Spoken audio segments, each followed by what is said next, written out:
कार्तिक मास महात्म्य। कार्तिक मास कथा अध्याय 6।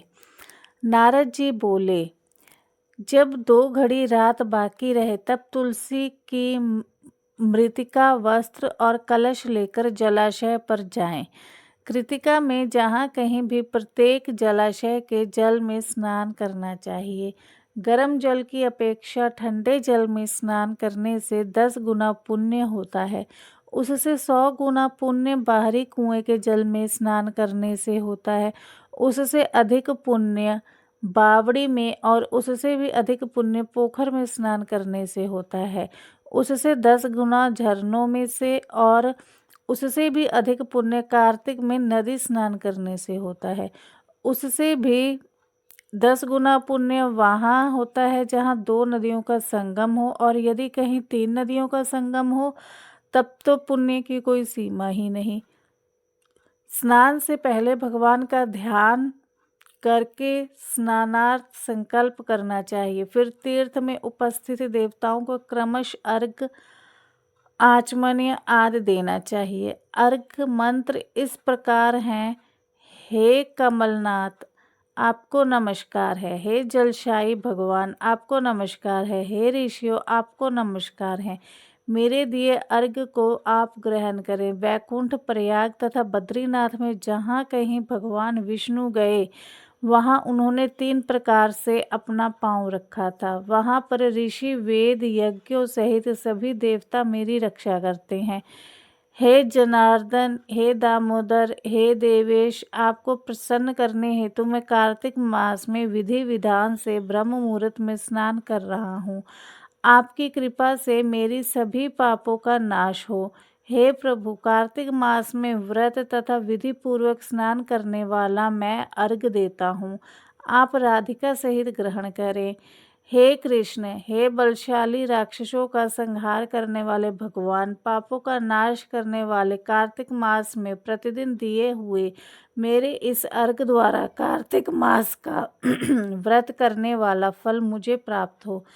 तत्पश्चात विष्णु, शिव तथा सूर्य का ध्यान करके जल में प्रवेश कर नाभि के बराबर जल में खड़े होकर विधि पूर्वक स्नान करना चाहिए।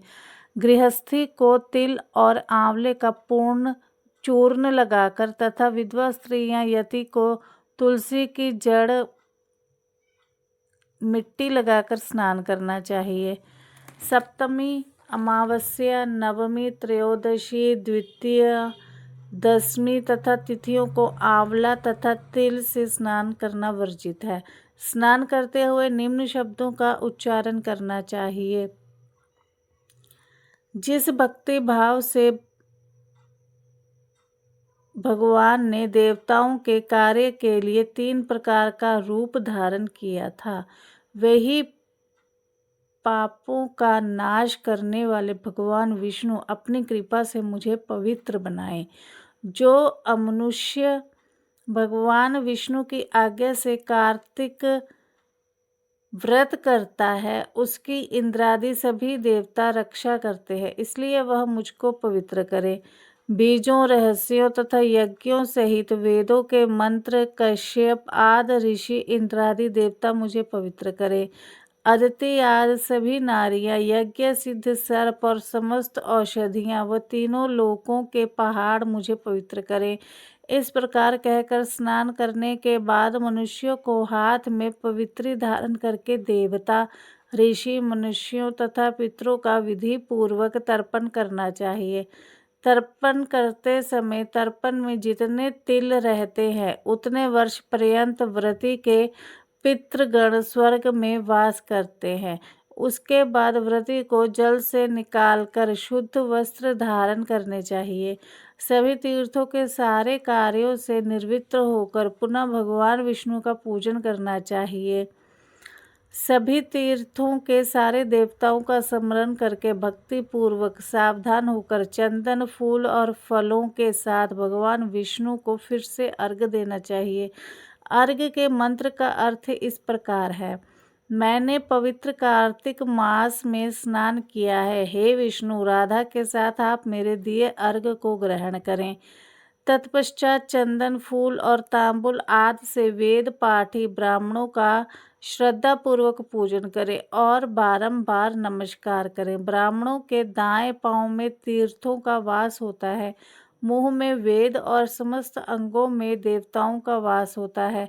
अपने कल्याण की इच्छा रखने वाले मनुष्यों को इनका ना तो अपमान करना चाहिए और ना ही इनका विरोध करना चाहिए।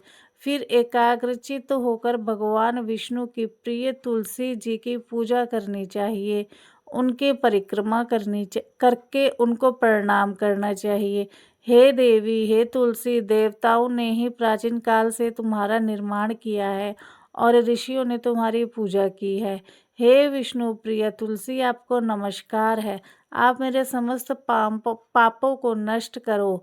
इस प्रकार जो मनुष्य भक्तिपूर्वक कार्तिक व्रत का अनुष्ठान करते हैं, संसार के सुखों को भोग करते हुए अंत में मोक्ष को प्राप्त होते हैं। ओम नमो भगवते वासुदेवाय नमः। धन्यवाद।